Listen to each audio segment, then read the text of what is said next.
السلام عليكم ورحمة الله وبركاته. الحمد لله الذي أذهب عنا الحزن، الحمد لله الذي بنعمته تتم الصالحات، والصلاة والسلام على رسول الله أجمعين، على رسول الله وصحابته الكرام أجمعين. أبقوا عن تأسينا يا dadkii shalay meeshaan dhibaatada ku soo gaartay ayaa dadkii ku beegsadeen ilaahay inta dhimatay ha u naxariisto inta dhaawacana ilaahay ha u boogayo oo caafimaad degdeg ah siiyo. marka labaad waxaan mahadcelinayaa maamulka doorashada, gudoomiyaha, xubnaha, howlwadeennada dhammaantood waan u mahadcelinayaa shaqada wanaagsan iyo waqtiga ay geliyeen. sidoo kale waxaan u mahadcelinayaa marti sharafka xildhibaanada labada aqal, saaxiibada ee ka yimid safar dheer soo galay ee maanta inay joogaan marqaati inay ka noqdaan u yimid ayagana si gaar ah u mahadcelinayaa.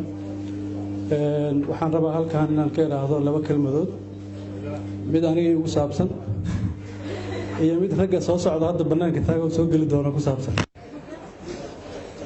doorashooyinkii dalka ka dhacay kullayda inta aniga garaadkayga soo gaari karta waa doorashadii Carto iyo wixii ka dambeeyay.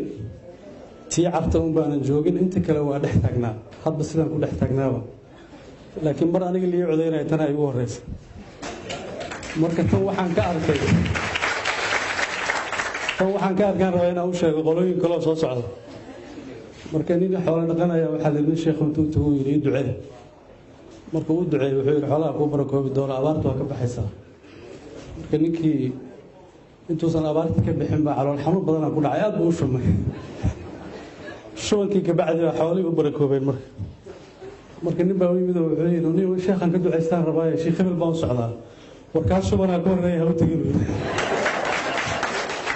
marka doorasho dadban shuban baa ka horreeya loo adkaysta. intaa markii laga soo tago waxaan ilaahay ka rajaynayaa in xildhibaannimadan ay noqoto mid si saxa u matasha dadka uu matalo ee tirsigeedu yahay eber 86.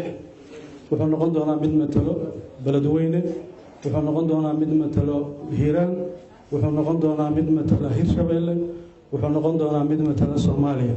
intaasba waa loogu adeegi doonaa. walaashay Khadiija Maxamed Diiriya taagan halkan, marka mar labaad iyo mar saddexaad sida loogu soo noqdana ayaan ka baran doonaa.